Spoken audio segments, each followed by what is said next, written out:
Olá para todos e para todas, eu sou o professor Bruno Feital e está começando mais um vídeo do estudo dirigido à disciplina de psicanálise.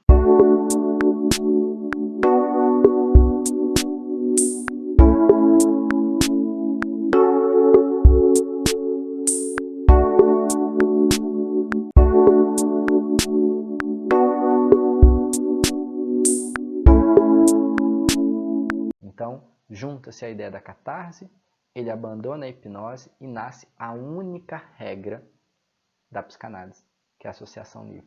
As demais são condições. Em 30 de maio de 1893, o Freud ele escreve a Fliess, ele vai falar de uma sedução que seria cometida por adultos a crianças e que seria a causa da histeria e de traumas.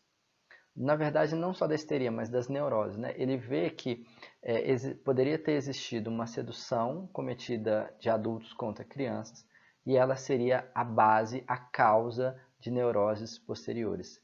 A isso ele vai chamar de teoria da sedução. O Freud começa a perceber que nos casos onde ele atendia, existia alguma questão sexual ali e que envolvia o contexto familiar. E ele está falando do sexual enquanto trocas.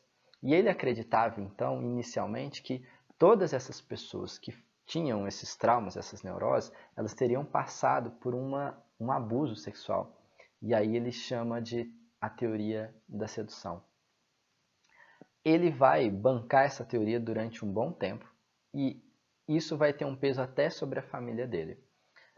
Em 25 de dezembro, no Natal de 1894, o Fliess dispõe-se a fazer uma operação em uma paciente do Freud.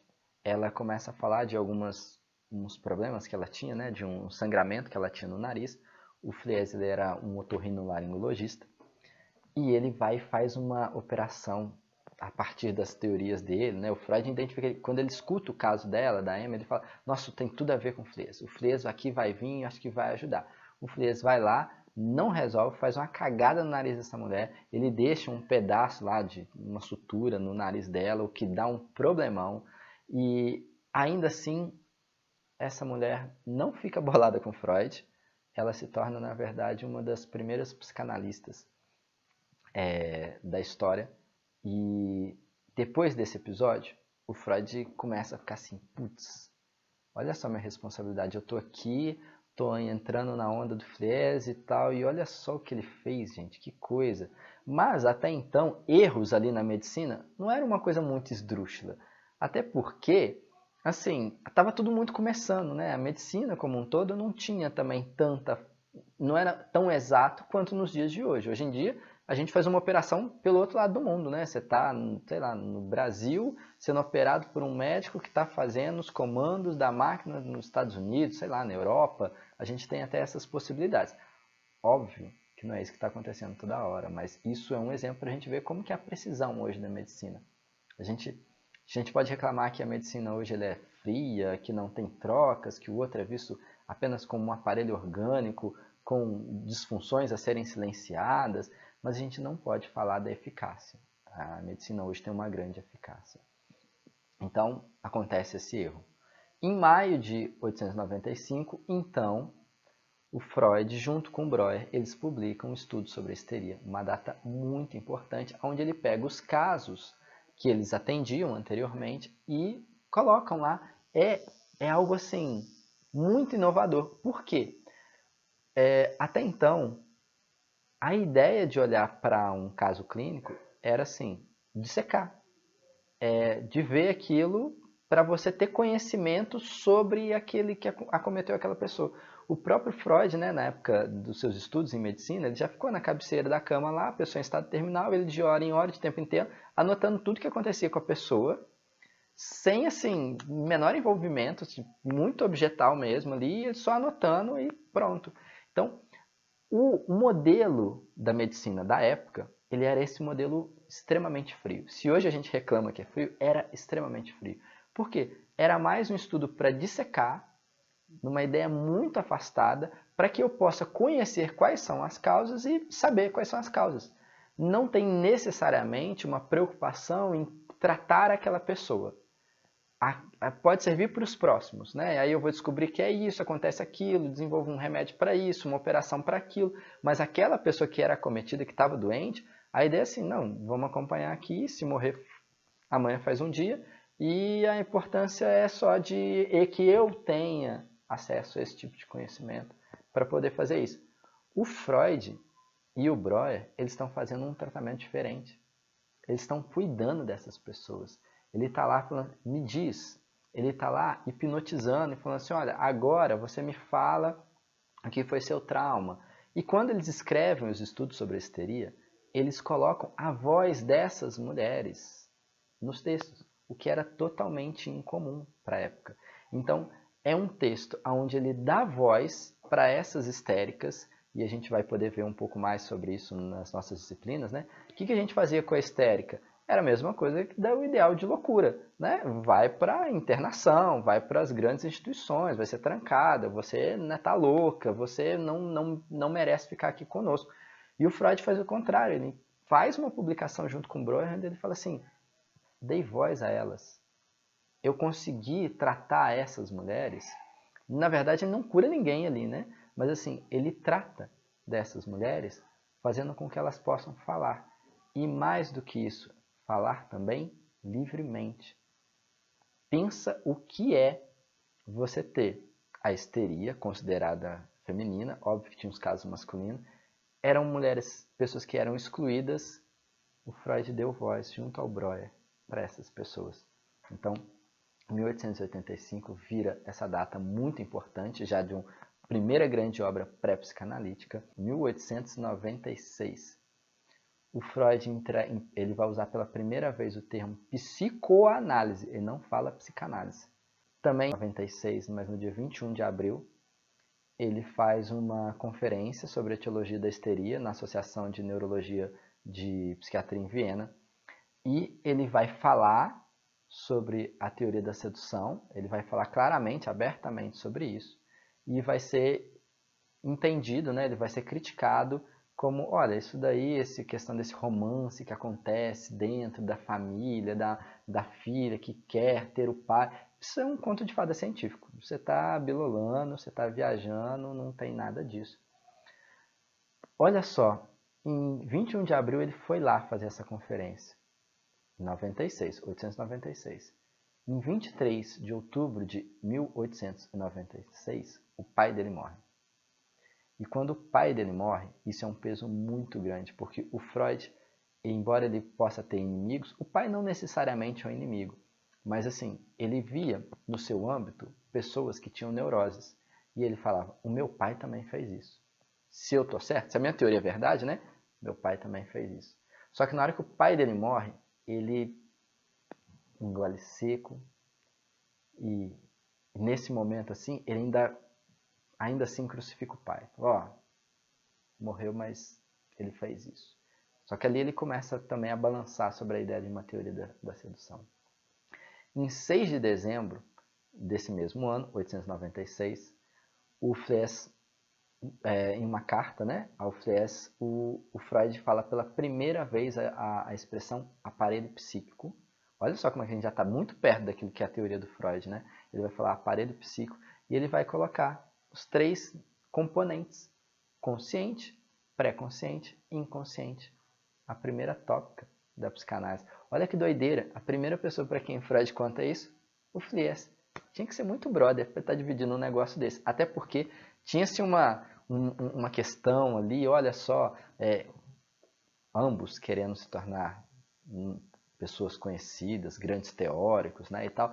Então tem essa coisa da apropriação, do roubo de ideias, né, e tal. E ele, numa carta ali, mandou para Fliess, mostrando quanto que ele confiava nele.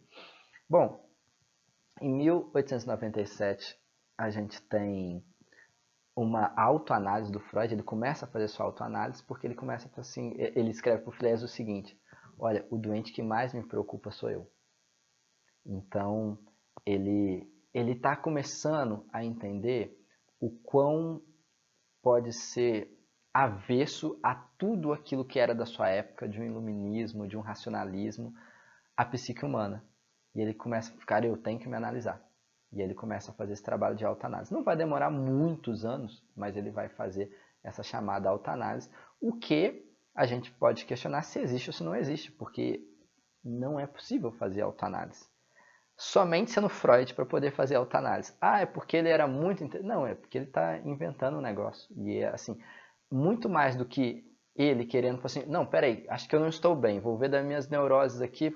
Não, é ele lidando com o conhecimento que ele está descobrindo ali agora. É algo tão impactante que ele mesmo fala, pô, peraí, porque né, se a gente vai falar que bem e mal existem dentro de nós, né, que nós somos capazes de ter os pensamentos mais absurdos possíveis, incestuosos e tal, ele está vendo isso nele, peraí, coisa estranha, né?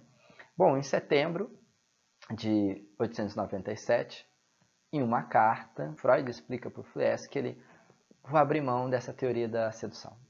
Ele, depois de muito tempo, fala, cara, é muita gente para ter sido abusado.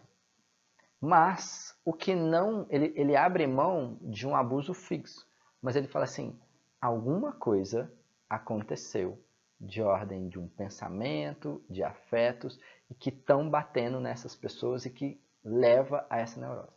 O abuso pode não ter realmente acontecido, mas uma fantasia aí existia. Em outubro de 1897, também uma carta a Fliess, o Freud faz sua primeira interpretação de uma tragédia de Édipo Rei, de Sófocles, e aí ele começa, cada ouvinte foi um dia germe em imitação um Édipo.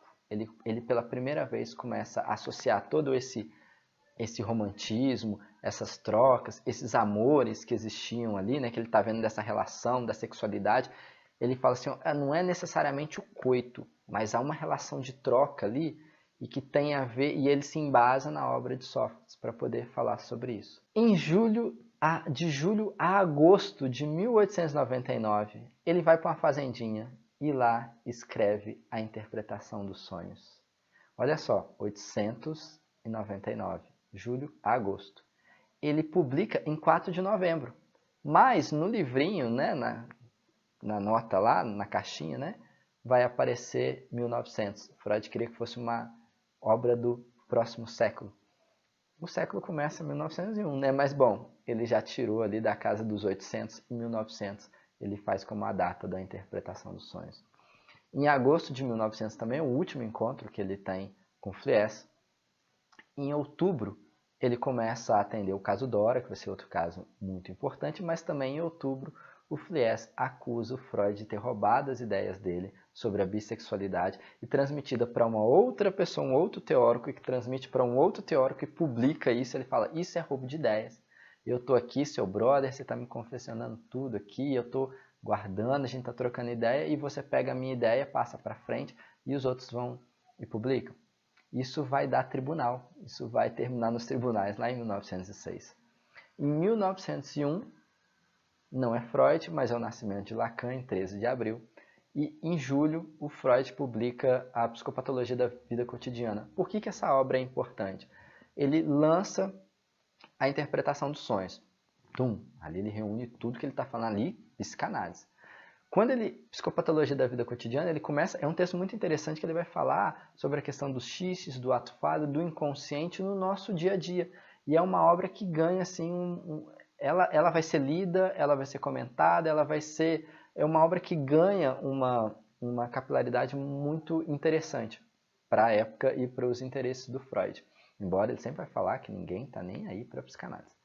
Em 1902, ele para de se corresponder com o Fliess, né? Já está essa treta, o Fliess já está começando a falar sobre isso. E em outubro de 1902, temos a criação da Sociedade Psicológica das Quartas-Feiras, a primeira sociedade psicanalítica do mundo. Bom, não foi rápido, não foi muito breve, mas aqui estão alguns pontos, algumas pinceladas assim sobre esse período histórico, do iniciozinho lá, do nascimento do Freud até essa primeira associação. Tem muito mais coisa aqui no meio, muitas outras curiosidades aqui no meio. Tem muito tititi, tem muita briga, picuinha, parece até novela. É bem interessante. Se você ficou curioso, não perde a aula então, que a gente se vê lá para trocar uma ideia. É isso, galera. Bons estudos e até mais.